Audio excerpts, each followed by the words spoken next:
Medyo malamig na naman ang panahon at sa ating pong pagising, lalong-lalo na po sa linggo, tuwing linggo, no, nararamdaman niyo po yung battle. Nang hirap tumayo, ang hirap gumising kahit nag-alarm ka na, pinapatayin niyo pa. Di ba? Hindi pa tayo tatayo. Kasi yan nga po yung pagkilos ng kaaway na talagang sa ating pagsunod po, unang-una po sa pagsisimba natin, napakahalaga po ng ating ginagawa rito. Lalong-lalo na po, tuwing po tayo ay nagsasama-sama. Lahat ng mga mamamayan ng Diyos. Sino po yung mga mamamayan ng Diyos dito? Taas ang kamay. Amen? Yung mga hindi nagtaas, sino po kayo? Biro lang po. Doon po yung ating kagalakan. Sana po sa ating pagsisimba o tuwing pagtitipon ng ganito, excited tayo. Sapagkat ang Panginoon po ay excited na makatagpo tayong lahat. Amen? Naniniwala po kayo doon? Na-excited si Lord na makakatagpo ka sa pamamagitan po ng kanyang mensahe at kanyang mga salita ngayong umaga? Kalibutin mo yung katabi mo. Bawal matulog ngayon. Pag-uwi na lang. Kasi pag medyo malamig po, talaga mararanasan po natin yan. Kaya pag may katabi po kayo medyo, siyempre, napagod po tayo sa ating mga trabaho, pero naniniwala po ba kayo pag po tayo ay nandito nagsama-sama, may kagalakan at kapahingahan, hindi para matunog.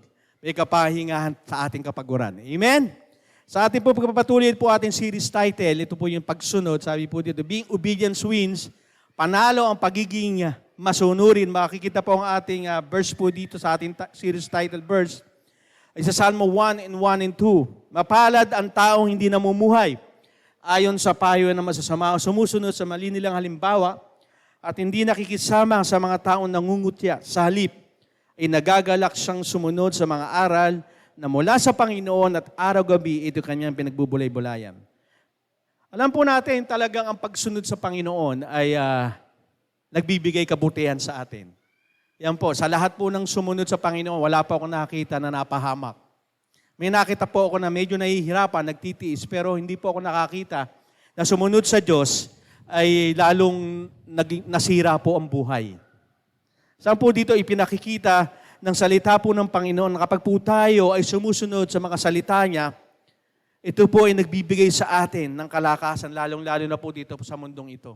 Kaya po tayo habang nandito ay nabubuhay pa nang walang dahilan. Kundi may dahilan, may layunin ng Panginoon, may purpose ng Panginoon. Kaya po tayo nandito pa buhay. Kasi kung wala na po tayong purpose, baka wala na po tayong lahat dito.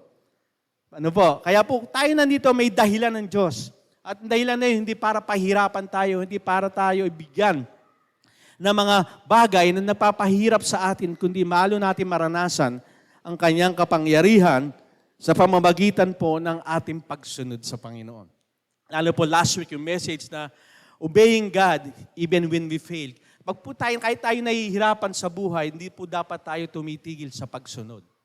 Ano po? Lalo tayong sumusunod kasi dapat po natin makita na kumikilos ang Panginoon sa ating mga sitwasyon sa buhay.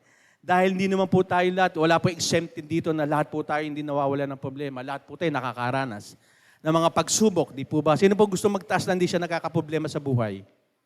Wala. Sino po yung nagkakaroon ng problema sa buhay? Pakitaas ang kamay. Ay, yung ba hindi nagtaas, hindi ka nagkakaproblema.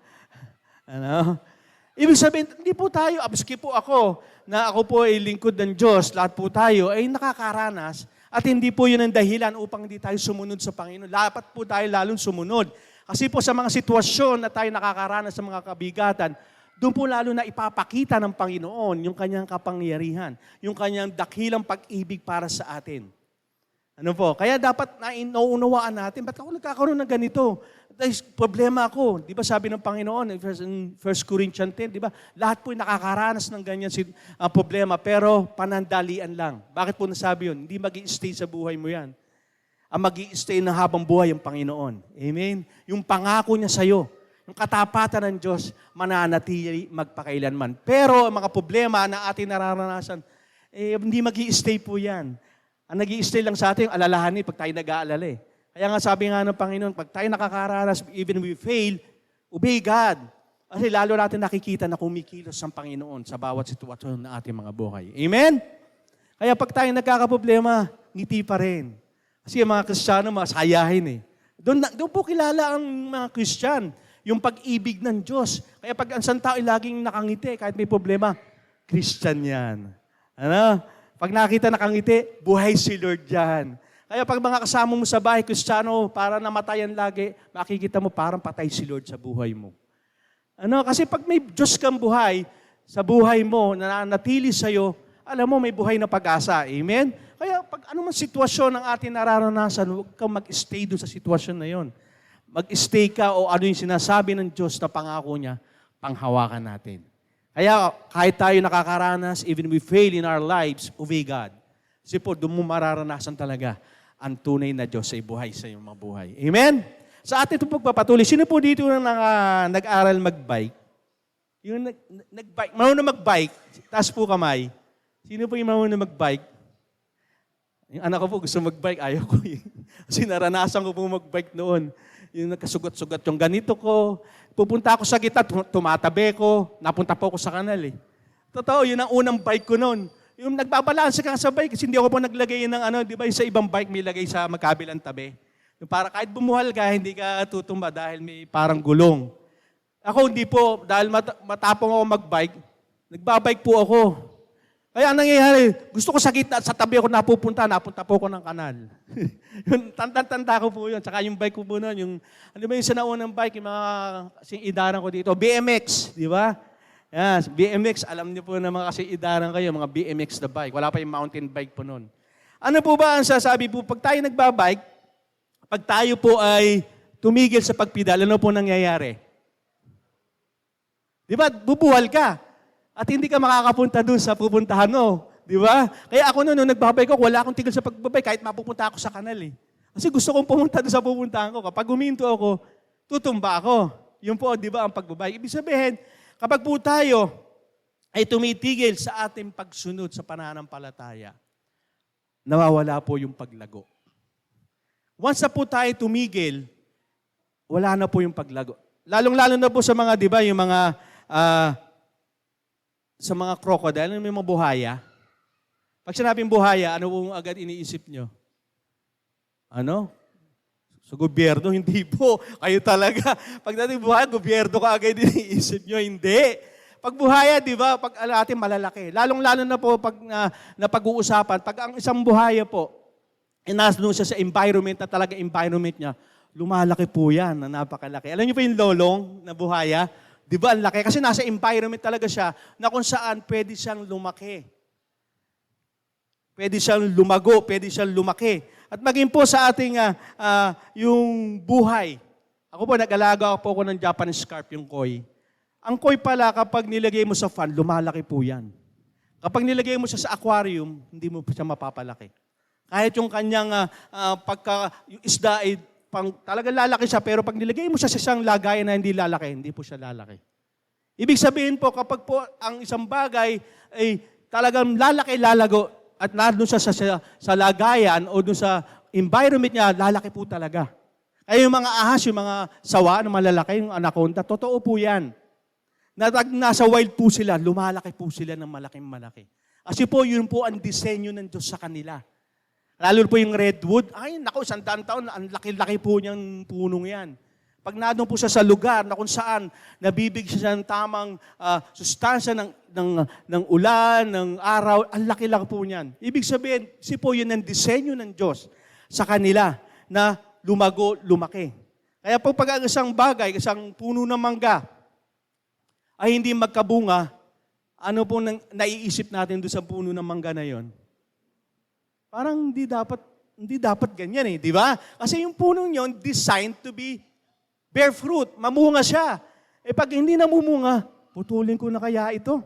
Walang silbi. Nagkakalat pa ng dahon. Di po ba? At ganun din po sa ating pananampalataya. Kapag po tayo ay hindi lumalago at disenyo ng Diyos na lumago tayo, may problema. Sino po dito yung nasa TBC na 10 years pababa? TBC 10 years pababa, o 5 years pababa, nandito na sa TBC. Baka hindi nyo maitaas kasi hindi nyo alam kung ilang years na ang TBC. TBC bago pa lang, pero bago tayo nag-TBC, meron pa tayong ibang pangalan. Di ba? yung Christchurch, Manila East, then TVC. O, pagsamahin po natin yon. Kung sino yung nandito na nung CCMS pa lang, nandito na, pakitaas ang kamay. Ayan, huwag kayong hindi magtatas, kilala ko kayo, kasabayan ko kayo. Ayun, TVC na. Sino po yung nandito na nung TVC na, pakitaas po kamay. Parang iba, hindi tumaas. Saan po kayo kaanib? Ano ba? Kasi po, ba't ko po nabanggit ito? Dahil mayroon pong kaugnayan to sa ating pananampalataya. Kasi po, pag po tayo matagal na dapat may nakikita ng paglago sa atin.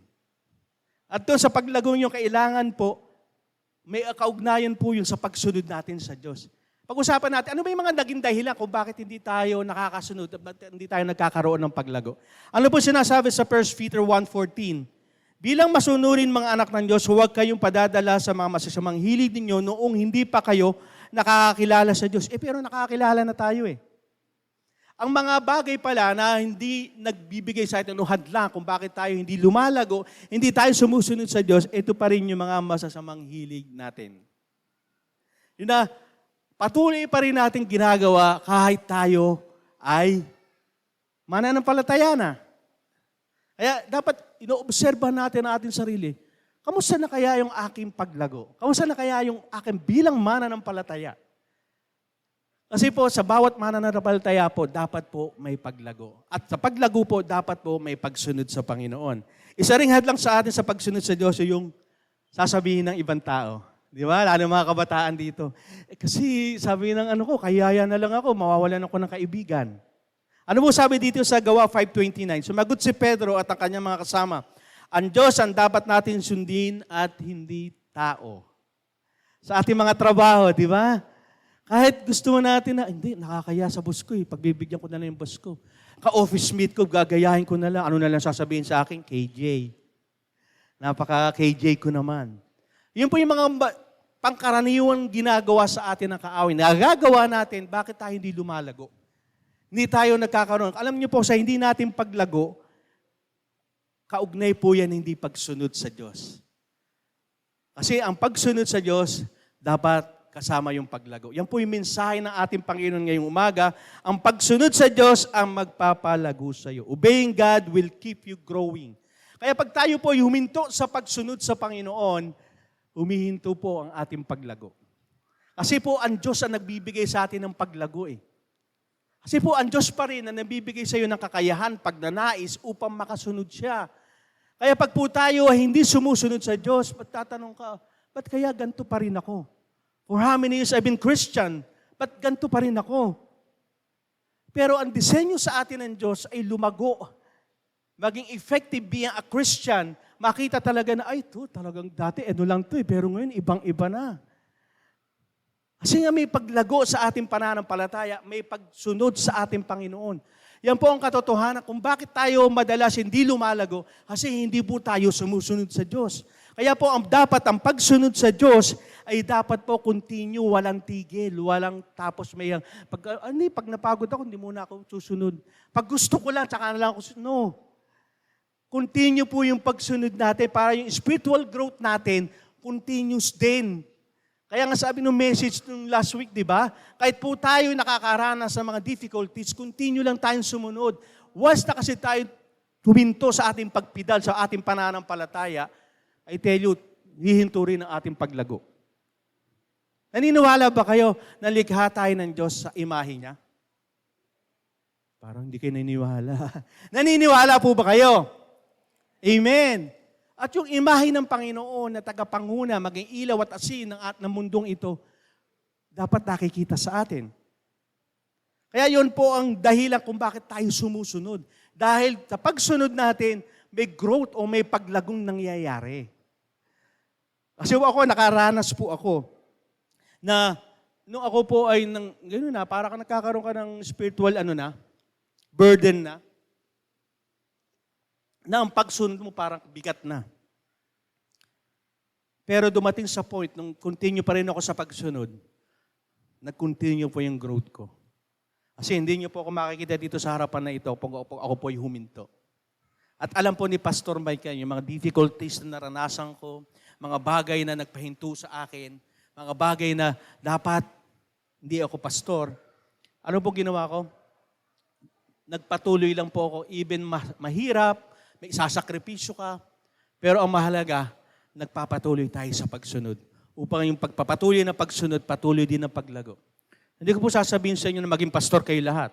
Which better. Pero hindi po kung ano po ang plano o disenyo sa atin ng Diyos na ikaw maging ganun.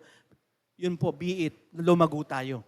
Kasi po, yun po ang dapat nangyayari sa atin. At ang susi po doon ay ang pagsunod. Di ba? Gusto niyo po ba sa isang anak niyo, ang anak niyo baby lang? Hindi, disenyo ni Lord, lalaki yan eh. Kahit noong bata, ngayon nasasabihin, sana hindi ka na lumaki. Kasi bakit nung bata ka, okay mabait ka, cute-cute mo eh. Ngayon para ka ng ano eh. Di ba? Minsan ganun tayo mga nanay. Pero kasi disenyo nga ni Lord yun eh. At sa ating buhay pananampalataya, ganun din po ang design ni Lord.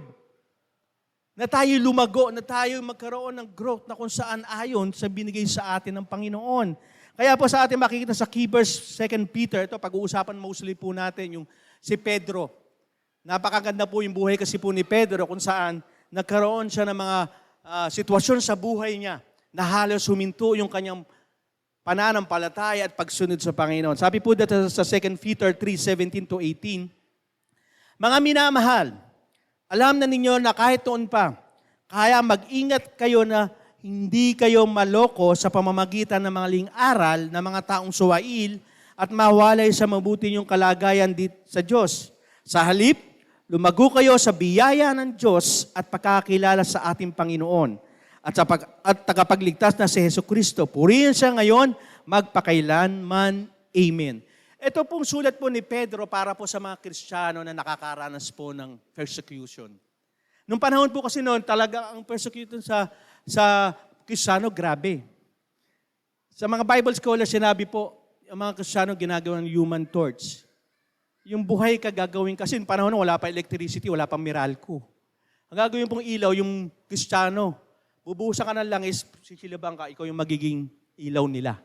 Ganon ang persecution noon. At yung panahon yun, yung nakapanood ng Gladiator dito, yung mga pelikulang ganon. Yung may mga leon, totoo po yun.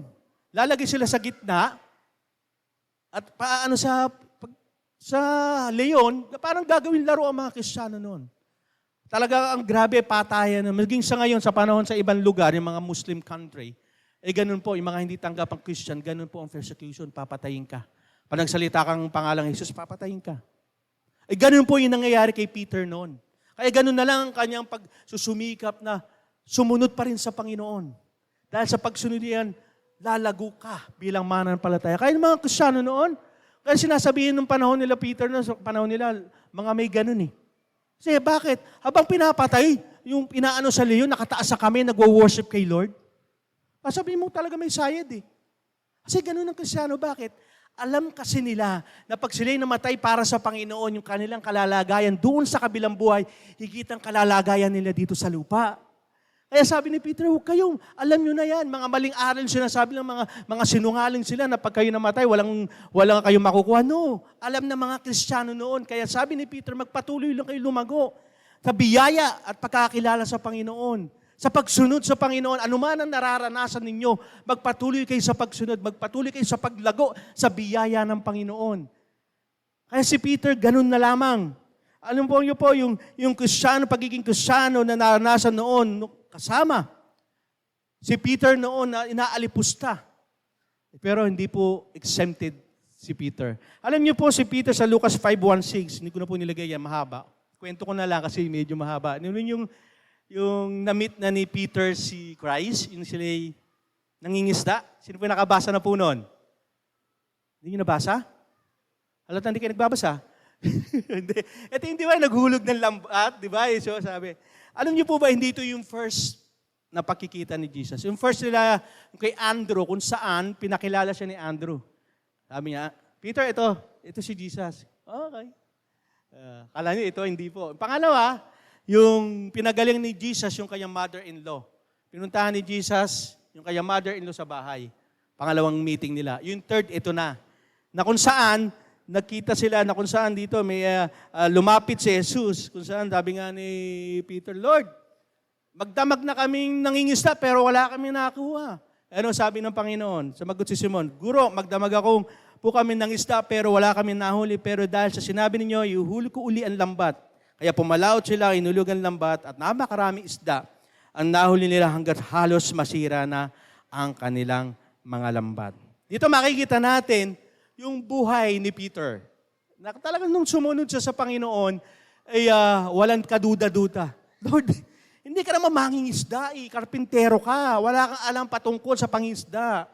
Magdamag na kasi. Alam niyo po kasi sa mga ngisda, sino po dito once na nakapag-isda na po, yung sumama sa mga ngisda or even mangingisda ka?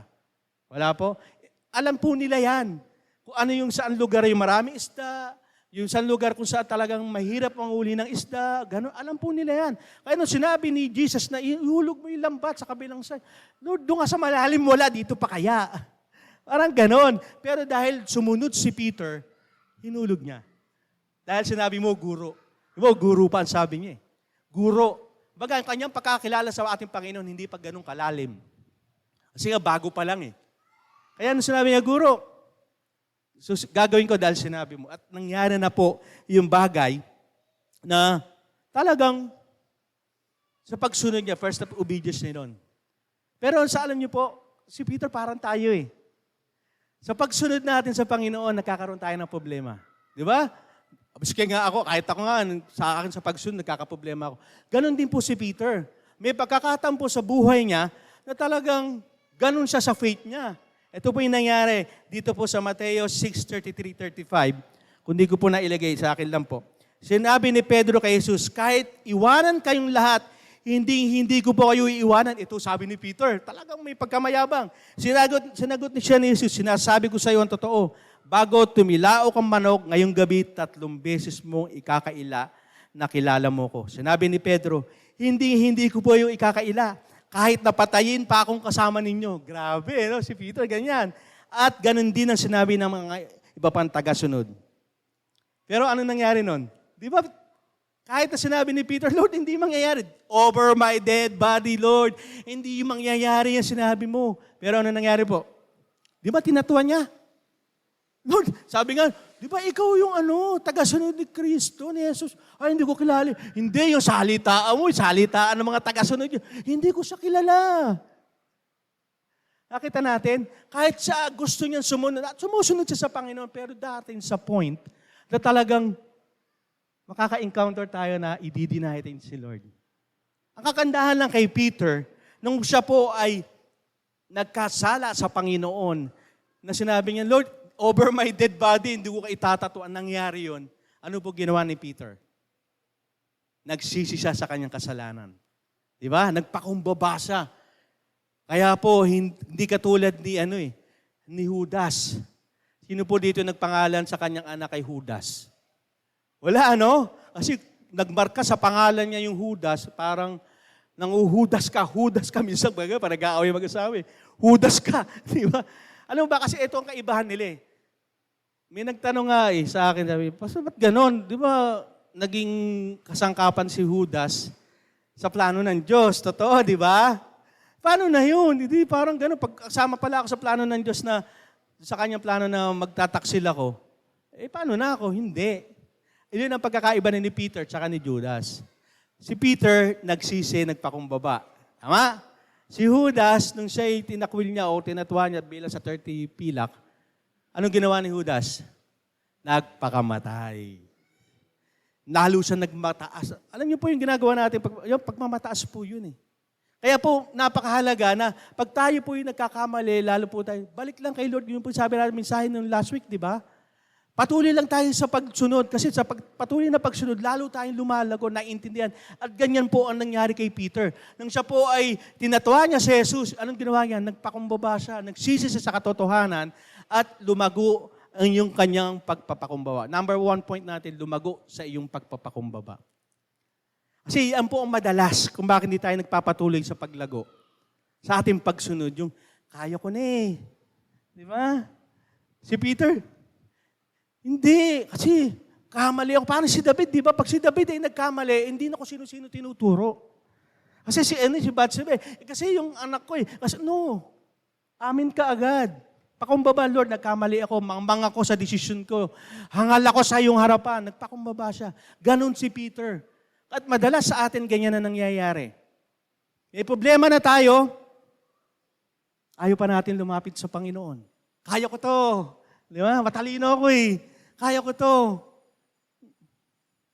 Yun ang nagiging problema. Kaya hindi tayo natututong magpakumbaba sa harapan ng Diyos.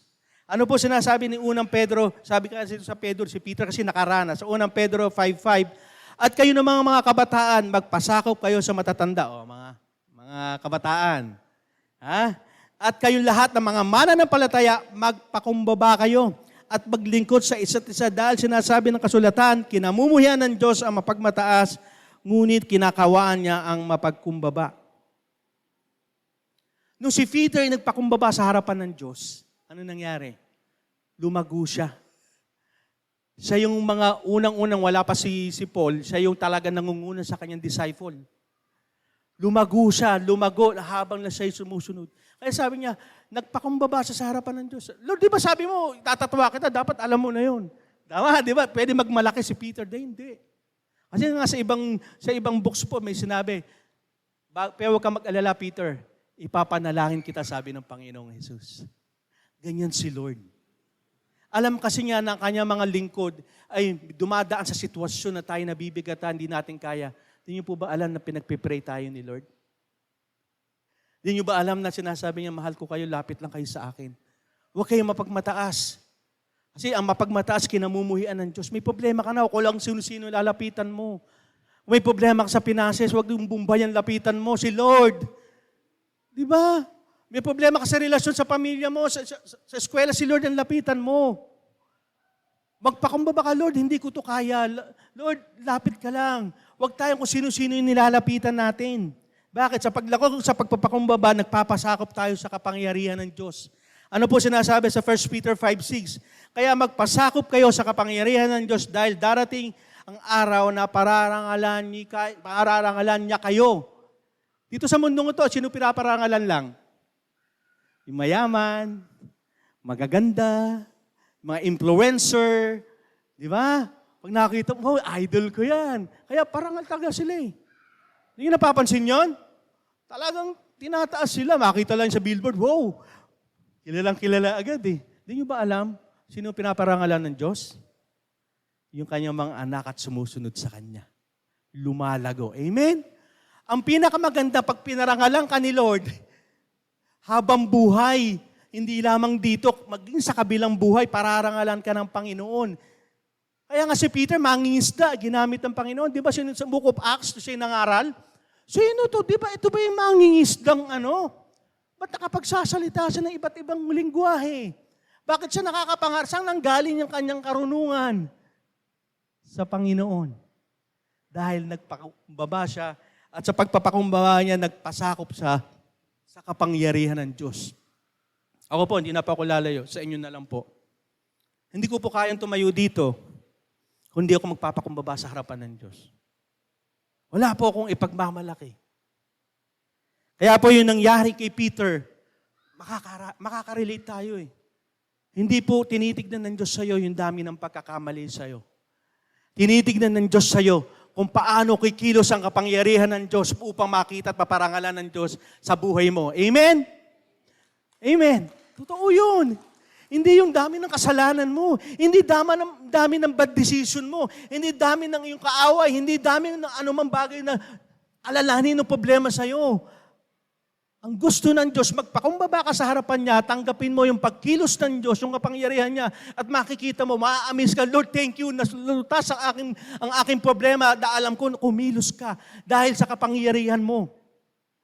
Isa pang mga problema natin kung bakit tayo hindi lumalago, madalas ginagawa natin Diyos-Diyosan ng sarili natin. Marami tayong Diyos-Diyosan sa buhay. Yun ang mag-alalaki, Diyos-Diyosan na yun eh. Bakit? Mas mahalaga ba yung alalahanin mo kaysa kay Lord? May isang bata po, nagkwento, Tay, bigyan mo nga ako ng isang bagay na malaki. Nakita ng tatay, aeroplano, yan laki yun. Hindi, Tay, maliit yun, hindi mo liit. Eh, di sabi ng tatay, halika. Pumunta sila sa saan ba, airport. Yan yung nakita mo. Ay, ang laki pala. Pag malapatin pala, ang laki na pala ng aeroplano. Ano po ang binibigay po sa ating example nun? Kapag po tayo malayo sa Diyos, maliit si Lord. Kapag po tayo malapit sa Diyos, malaki si Lord. Amen? Kaya pag tayo lumalayo sa Panginoon dahil sa problema, dahil alam namin mga sitwasyon na hindi na lumalayo tayo, mas malaki yung problema eh. Kapag malapit ka sa Panginoon, na patuloy ka sumusunod sa Panginoon, kaya niyang gawin na lahat ng imposible sa bagay sa inyong mga buhay. Amen? Malaki si Lord eh. Amen? Kaya tayo lumiliit, kaya tayo hindi nag-grow, lumalayo tayo sa Diyos. Ay, layo ni Diyos. Tayo lumalayo, hindi si Lord. The more closer to our God, the more we open to repent. The more tayong lumalago. Kaya pag sitwasyon na meron tayong pinagdadaanan, yung kapangyarihan ng Diyos, nagpapasakop tayo, Lord, alam ko may magagawa ka. Amen? Sino naniniwala may magagawa ang Diyos sa buhay mo? Magpakumbaba ka, huwag mo nang, ibigay mo na kay Lord. Yung simpleng bagay lang, Lord, kayo na po bahala. Big deal yun. Ibig sabihin, Lord, hindi ko to kaya mo. Sa paglagong pagpapakumbaba, natuto tayo magtiwala sa Diyos. Ito po yung sinasabi ko po. Sabi po sa 1 Peter 5:7, ipagkatiwala niyo sa Kanya ang lahat ng kabilisaan ninyo dahil nagmamalasakit siya sa inyo. Si Peter na hindi siya umasa sa kakayahan, Lord, nagkamali ako, nagpakumbaba ako sa inyo, Lord. Wala ako, kasi si Peter, grabe yan. Di ba, nawa niyo, nung kukunin na si Jesus? Di ba sabi ni, over my dead body, hindi pwedeng kunin si Jesus para dakpin. Sabi ni Jesus sa kanya, Satan, lumayo ka. Kasi kailangan masunod ng kalooban ng Diyos. Ganon si Peter talaga. Talagang pinaglalaban niya si Christ. Pagdating sa kanya, minsan, emotional siya. Umaasa lang siya sa kakayahan niya. Nakakala niya yung ginagawa niya ay mabuti, hindi pala. Humahad lang pala sa kalooban ng Diyos. Pero hindi yun ang naging dahilan upang lalo siya magtiwala sa sarili niya. Kundi nakita niya, magtitiwala ako sa Diyos. Kaya ganun ang sinulat niyo itong Pedro na to para sa mga mananampalataya. Kasi nakakaranas tayo nun eh. Even we are Christian for how many years? Nagiging mataas tayo. Ako pa, ilang taon na akong Kristiyano. Pero pagdating ng alalahanin, iyak ka ng iyak. Pagdating na yung mga Judith, tsaka Brian, ang dami na natin mga Judith ng kuryente, Judith ng internet, Judith ng tuition. Alala na tayo. Magpakumbaba tayo. Tingnan na lang natin, hanggang ngayon ang ating mga anak nag-aaral sa biyaya ng Diyos. Amen? Magtiwala ka. Kung ikaw ngayon may karamdaman, magtiwala ka, pagagaling ka ni Lord. Kung hindi ka mapagaling ni Lord, alam mo kung saan ka pupunta, hallelujah pa rin. Kaya sabi ni Apostol Paul, ang mamatay, to die is to gain. Bakit? Ang mamatay ako, makakapiling ko na ang Panginoon, makapagpapahinga ako. Ang mabuhay man ako, maglilingkod ako sa karangalan ng Panginoon, walang talo. Ganun ang pagtitiwala ng mga apostol, even Paul and even Peter. Nagtitiwala sila sa Panginoon. Now, sa mga bagay na nangyayari sa atin, may problema man tayo, may sitwasyon man tayo na hindi natin maintindihan, magtiwala ka sa Panginoon. Sabi yung kanina, di ba? Kahit hindi natin nakikita, kahit hindi natin naririnig ang Panginoon, it doesn't mean hindi siya kumikilos. Yan minsan sa ating mga Kristiyano, di ba? Parang hindi ko nararamdaman si Lord. Hindi ko nakikita yung pagkilos niya, no. Naalala ko po si Elijah. Nung siya po'y nanalangin. Kasi po, ilang taon pong hindi nagkaroon po ng tagtuyot. Yung panahon po kasi nila, talaga ang pagtatanim ng main pinagkakitaan nila. Dahil po nagkasalang Israelita, sabi ni Prophet Elijah, hindi uulan. Sabi ng manalangin ka sa ating Panginoon na umulan.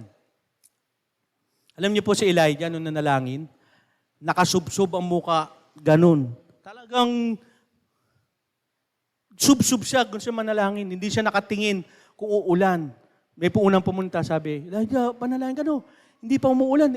Yung ganyan, alam niyo, pag ganyan ng klima, uulan eh. Yun, kulay blue. Alam mo, hindi uulan. Sabi nga, pray ulit si Elijah, pumanik na naman na Elijah, wala pang ulan, paano na? Tiwala lang si Elijah. Yung pangatlo, bulong-bulu ang langit ha. May unting-unting namumuo na kulay itim na ulap hanggang lumaki, umulan. Sabi ko sa inyo, it doesn't mean na wala tayong nakikitang pruweba na hindi uulan. Hindi tayo nakakita na wala man lang senyas na uulan. Uulan pag sinabi ng Diyos. Amen? Pag sinabi ng Diyos, isosolve ko yung problema mo, maniwala, magtiwala ka.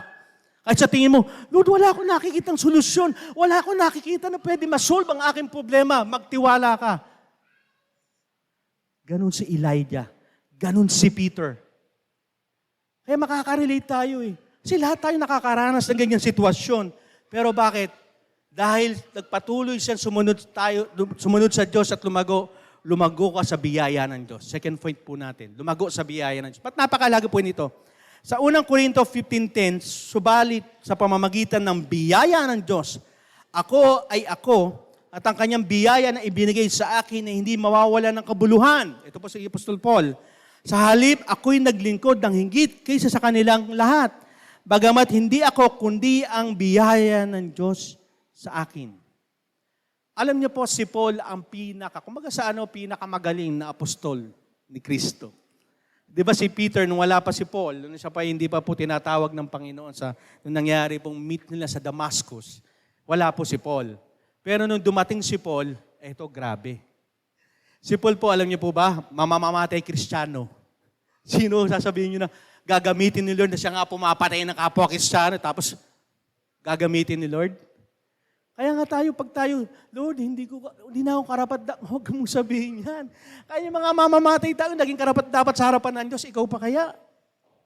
Kasi bakit? Dahil lumago sila sa biyaya ng Diyos. Hindi dun sa kanilang nakaraan, hindi dun sa kakayahan. Si Paul, kakayahan, magaling magsalita yan. Si Paul, kasi may pinag-aralan po sa batas yan. Kung yung babasahin niyo po ang Book of Acts, marami pong pagkakataon sinasaway niya yung mga Romano kasi alam niya yung batas eh.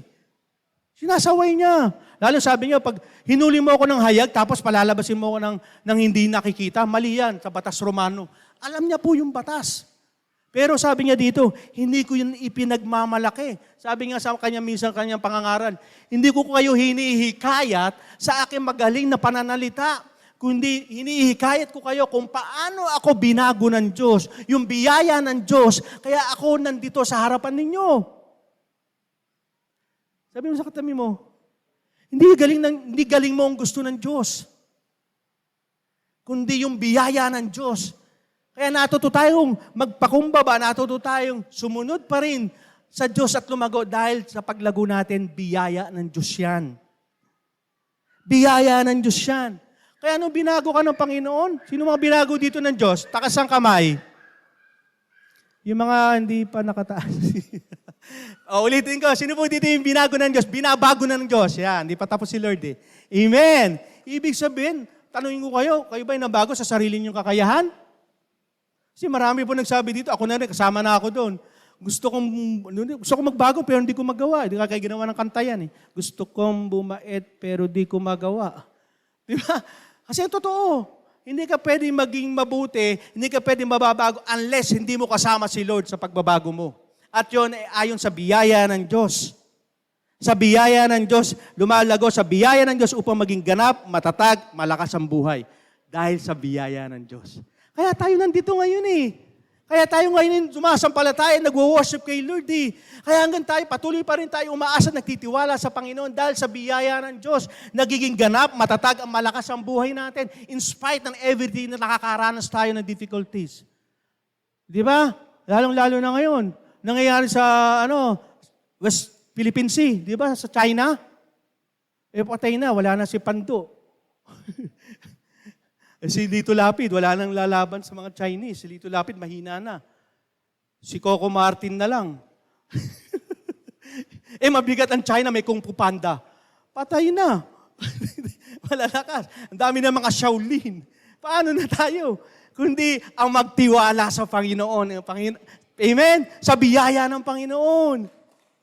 Hindi magagaling na worship nila. Hindi magagaling ng barko nila. Mas magaling ang Diyos ng Pilipinas na kumikilala at umaasa sa biyaya ng Diyos. Amen? Daanin natin sa panalangin. Kasi nakakalungkot. Masa mo, yung barko natin pinakamalaki. Sa China, yun ang pinakamaliit nila. Yun na nga, wala na kasi si Pando. Diba? Si Pando buhay pa. May lalaban. Sino dito nahilig sa pelikula ni Pando? Di ba? Kaya si ano na lang, Coco Martin na lang. Ano yung pelikula nila? Ano yung ano na sa TV? Oo, naalaw, nanonood kayo, batang kaya po. Di ba? Di ba? Pero ano ba sinasabi sa atin dito?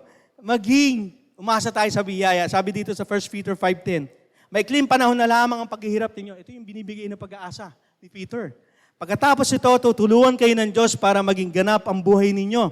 At siya rin ang magpapatatag at magpapalakas sa inyo. Kaya gusto ng Panginoon na sumunod lang tayo sa Kanya. Kasi siya yung magbibigay ng katatagan, kalakasan sa atin. Dahil siya ang pinagmumuna ng lahat ng pagpapala. Take note, lahat ng pagpapala. Okay? Pinili niya kayo upang makibahagi rin sa walang hanggang kaluwalhatian niya sa pamamagitan ng pakikipag-isa ninyo kay Kristo. Ito po yung pinakamaganda. Once na tayo sumampalataya sa Panginoon, once tayo tinanggap natin sa bilang Panginoon na tagapagligtas, nakikipag-isa tayo sa ating Panginoon. Amen? Yung pakikipag-isa natin ito, nagbibigay sa atin na lalong umasa sa Kanya, sa biyaya niya. Kaya nga sabi ni Christ, na pag tagumpayan ko na ang mundo, kaya nyo yan dahil sa pakikipag-isa natin sa Kanya. Kaya nga sabi din ng Panginoon, nasigitan nyo pa yung kakayahan ko na magbigay ng mga miracles kasi nakipag-isa kayo sa Kanya, sa atin. Kaya nga sabi, di ba sabi sa Bible, darating yung panahon, tayo yung bride, siya yung groom. Sino po din kinasal na? Tapos kayo, kilala ko kayo, mga may asawa na, taas pa mga kamay. Di ba pag kayo kinasal, sabi, the two become one. At ganun din po tayo. Nung tayo ay sumampalataya sa ating Panginoon, naging kaisa tayo ng Panginoon.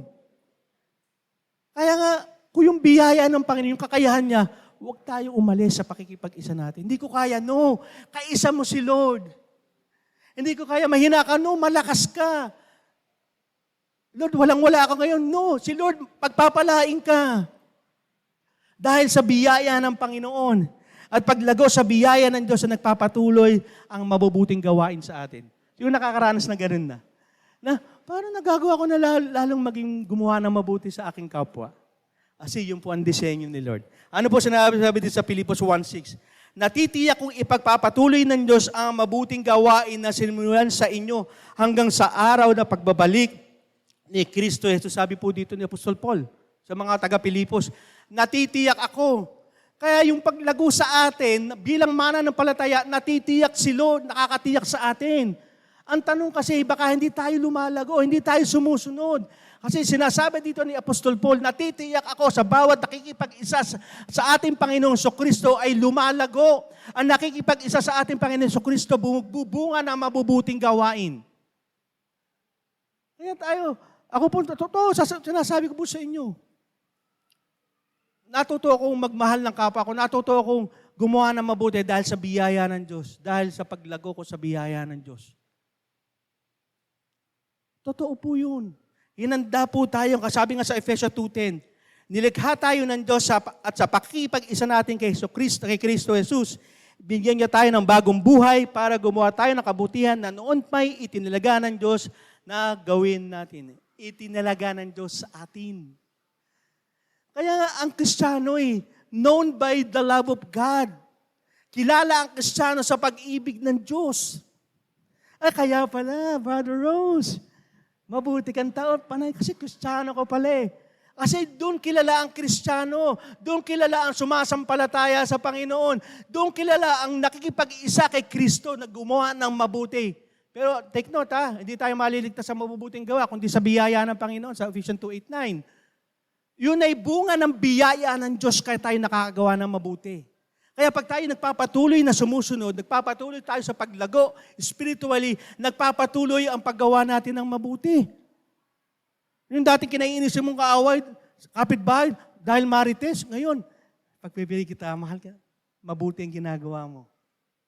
Kaya kami po sa bahay na po namin, lalo na pag nagbibideo okay mga kapitbahay namin noon. Talaga, sumasaway ako noon pagdating sa naman nakakainis naman kayo, may natutulog na Pero nung ako umaasa sa biyaya ng Diyos, ngayon hindi na, pinagpe-pray ko na lang. Sana mawala yung boses nyo. Ay, hindi po. Joke lang. Hindi. Hanggang 10 lang po kasi naman ang video okay, di ba? I prayed. Minsan nga umuulan ni Lord. Nasa labas. Lord, maaga pa lang. Umaga pa lang, nagbibideo okay na. Di, siyempre, di ba? Yun pa naman, may pasok ka na. Maaga kami gumigising ng misis ko. Pinagpipray namin, Lord, sana umulan. Ba, umulan nga. Alisan sila, walang video okay. Di ba? Umasa ako sa biyaya ng Diyos. Umasa ako sa mabubuti. Pwede ko maging mabuti. Di ba? Hindi na ako sumuhin. Makipag-away pa ako dun eh. Kailan lately, may nagbarilan dahil sa video okay, dahil dyan. Di ba? Mabuting gawa pa rin yun eh. Ipag-pray mo na lang sila. Yung mabubuting gawa ay talaga itinalaga para sa atin. Atin naman katabi mo. May kabutihan ka ba nakikita? Tiyak yan. Kasi yan ang disenyo sa atin ni Lord. Sa pagtulong sa kapwa. Disenyo po yan ni Lord sa atin. Dahil umaasa tayo sa biyaya ng Diyos. Dahil yan nagpapatuloy ang mabubutong gawain natin. Kaya lalo tayo nagiging mabuti. Di ba? Kaya minsan nga tawag sa mga ang tawag po sa atin, mga saint. Totoo po yan. We are all saint because of God. Pinapaging banal tayo sa pamamagitan ng ating pananampalataya kay Jesus. Naalala ko nung po ang Korea po noon. Nung kanila po siya ako parang hapon noon, baksak na baksak po ang Korea. Pero may nanindigan po ang mga Kristiyano doon sa Korea noon. Biglang itinayo sila ng Diyos. Kaya mga Kristiyano noon sa Korea noon, may paggalang sila. Grabe din yung revival na nangyari. Okay? Kaya makikita natin, hindi ang Korea nakilala lang sa mga opa-opa. Sa Christian life, meron po sila din. Mga K-drama, hindi. Mga sodyo-sodyo. Kilala po sila bago sila umangat dahil may mga Kristiyano nag-stand up. May mga Kristiyano umasa sa biyaya ng Diyos na gumawa ng mabuti sa pamamagitan ng pagsunod nila sa Panginoon. Amen? Kaya, sabi mo sa katabi mo, kalabitin mo na malakas. Baka hanggang ngayon natutulog pa. Sumunod ka sa Diyos upang magpatuloy yung paglago mo. Kalabitin mo, hindi nyo kinakalabit yung pala, hindi na kayo sumusunod eh. Bakit? Kasi huwag po tayong uminto sa pagsunod. Alam ko po, naranasan ko po hanggang ngayon sumusunod ako, hindi po ganun kadali. Pero mabuti ang Diyos. Sino naniwala mabuti ang Diyos? Amen? Mabuti ang Diyos. Sumusunod ka, pababayaan ka niya. Hindi mo kilala si Lord. Sumusunod ka, pababayaan ka ni Lord. Sumunod ka muna at mararanasan mo, sasabihin mo, totoo ang sinasabi ni Lord. Totoo yung pangako niya. Kaya si Peter, si Paul, kahit sila nakakarats, grabe sila. Si Paul nga, nung sila ay pinako, pabaliktad eh. Grabe yun. Nakangiti pa. Kasi alam nila na kanilang pagsunod sa Diyos, lumalago sila kahit nakakaranas sila ng mga bagay. Na alam nila nakakasunod sila sa biyaya ng Diyos. At natuto sila lumago sa pagpapakumba sa pamamagitan ng pagtitiwala natin sa Diyos. Amen? Everybody close your eyes. Manalangin tayo. Ama naming Diyos, pinupuri ka namin, Panginoon. Lord, sa maraming pagkakataon, maraming authority na dapat namin sundin, maging dito sa lupa. Sa amin, yung magulang namin, sa school teacher, the authority of the government, Panginoon. Mga itinalaga mo, Panginoon, sa pagsunod. Pero Lord, napakahalaga ang pagsunod sa inyo. Dahil ito po ay nagbibigay na patuloy kami lumago, mag-shine, maging iba, Panginoon, sa gawain ng mundong ito. Lord, turuan mo kami magpatuloy sa pagsunod sa inyo. Sapagkat dinisenyo mo kami na lumalago, tumataas, yumayabong, namumunga, Panginoon. Turuan mo kami, Panginoon, lumago sa aming pagpapakumbaba. Na hindi kami aasa sa sarili namin. Hindi namin gagawin Diyos-Diyosan ng sarili namin, Panginoon. Lord, magpapakumbaba kami, Panginoon. Luluhod kami sa inyo. Magtitiwala kami sa inyo, Panginoon. Ibibigay namin sa iyong lahat. Magpapasakop kami sa inyong kapangyarihan. Lord, gusto mo rin na lumago kami sa biyaya mo, Panginoon. Umasa kami sa biyaya mo. Ano man na natatanggap namin, Lord, kayo ang makita namin, Panginoon. Ano man sitwasyon na namin nararanasan, difficulties, Lord, biyaya mo, Panginoon, ang sustain sa amin. Sa aming paglago, Panginoon, spiritual, sa aming lahat ng parte na aming buhay paglago, Panginoon Lord, sa biyaya mo, Panginoon. Lord, wala kami maipagmamalaki sa inyo. Katulad ni Apostol Paul, maipagmamalaki lang namin, Panginoon. Patuloy mo kaming binabago. Patuloy mo kaming ginagamit, Panginoon, para sa karangalan ng iyong pangalan. Sa biyaya mo, Panginoon, kung bakit kami naligtas. Hindi sa mabubuti naming gawa. Kundi sa biyaya mo, Panginoon, nagpapatuloy kami na gawin na mabuti para sa karangalan ng iyong pangalan. Gumagawa kami na mabuti para hindi maitaas ang sarili namin, kundi Lord, makita ng kabutihang ito'y nagmula sa inyo at pinasa nyo sa amin upang magpatuloy sa pag-ibig nyo, Panginoon. Na marami magpasalamat sa inyo, marami ang bigay ng karangalan sa inyo, Panginoon, at sumunod sa inyo. Lord, tulungan nyo kami na lumago. Sapagkat sinabi nyo nga po, Panginoon, kami ang nagtatanim pero kayo ang nagpapalago. Lord, tinanman nyo kami ng mabubuting salita mo, yung salita mo at katotohanan, pangako mo. Pero Lord, kayo nagpapalago sa pamamagitan ng pagsunod namin sa inyo. Lord, gawin nyo po ito. Gawin nyo po ito, Lord. Ayaw namin, Panginoon, na ang purpose na at layunin ng buhay namin dito, Panginoon, walang bunga. Para kami na bonsai, Panginoon, Lord, hindi po yan ang disenyo mo. Sapagkat sigurado, sinabi ni Apostol Paul in the book of Philippians, Panginoon, sigurado na kami lalago, sigurado, Panginoon, yung mabubuting gawain mangyayari sa amin. Kung patuloy kami susunod, patuloy kami lalago.